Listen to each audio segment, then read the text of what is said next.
Hello, welcome back. Charles Warger with Christian Deer Hunters Association. Thanks for tuning in to the Big Little Hunting and Fishing Expo virtual version. And here again with my friend Steve Javi, with Javi Game Calls and Javi Outdoors.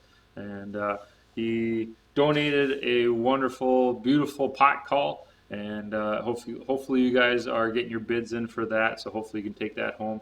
He also has others you can buy at regular value through his website and through contacting him directly. Yep. But today, if you are the lucky winner of that pot call, he's going to show you how to use it and give you some tips on how to prepare it, how to maintain it, and mostly how to use that striker, because that's where all the magic is from what I hear. So Yeah, exactly. Yep. So today what I'm going to do is I'm just going to show you how to hold a striker. A lot of times, people come up when I'm at hunting shows or seminars, they come up to me or come up to my booth, and they want to try a turkey call, and I usually have some laid out there for kids to try, or just whoever wants to try a turkey call. A lot of them haven't done it before. Some of them actually have been turkey hunting for a long time, but they just don't know how to hold their striker right.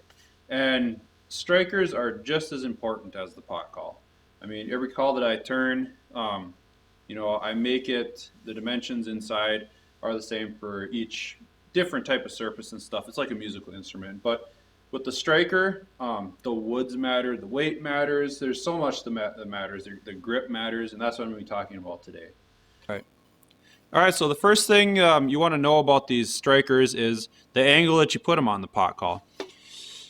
First, what you do is you want to have an anchor point for your hand, and usually you just put the side of your hand right on the side of the pot call. You put your striker on the pot call, and you just tip it away from you just a little bit. And what that does, it's going to give you the right angle and the vibration that you need for this pot call to sing.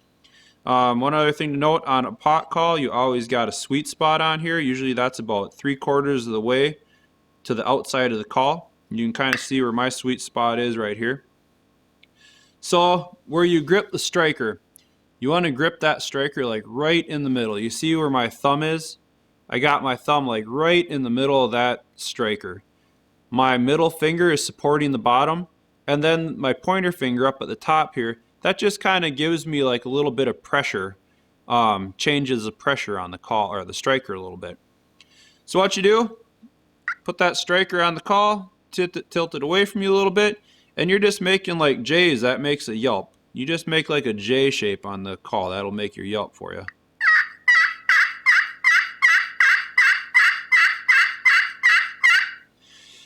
So one thing you don't want to do with the striker is if you don't want to grip it too tight. If you grip it too tight, the sound of the call is going to get really high pitched and squealy. So I'm just going to show you what that's like here. If you grip it too tight, that's what it's going to sound like. If you grip it too loose, it's not going to give you the vibration that you want in the call. It's just going to be really, really like muffled, and it's not going to sound right. Here, I'll show you. See how that just kind of sounds dead? So you don't want to grip it too loose or too tight. And kind of what it is, this is just a starting point for you. Just to get you going, you got to play around with these strikers a little bit. Once you find your sweet spot and how you grip it right for you, you can make that pot call sing. So when you're making yelps, moderate pressure. If you're making cuts, you give a striker a little bit more pressure and pull right back towards you. If you're making purrs, you want your striker, a looser grip on your striker. So then you're pulling that right back towards you too. Yelps, that's just kind of a medium grip on your striker, and you're just making J's.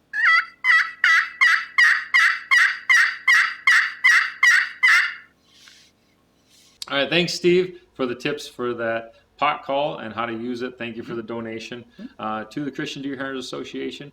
And again, hope you guys are bidding that up on the online auction, and good luck to whoever wins it. And hopefully these tips will help you make that thing sing and bring those gobblers in. So thanks for your support. Thank you to you for everything that you've done for the Christian Deer Hunters Association. Hope you guys are enjoying the Big Little Hunting and Fishing Expo, and there's more to come. God bless.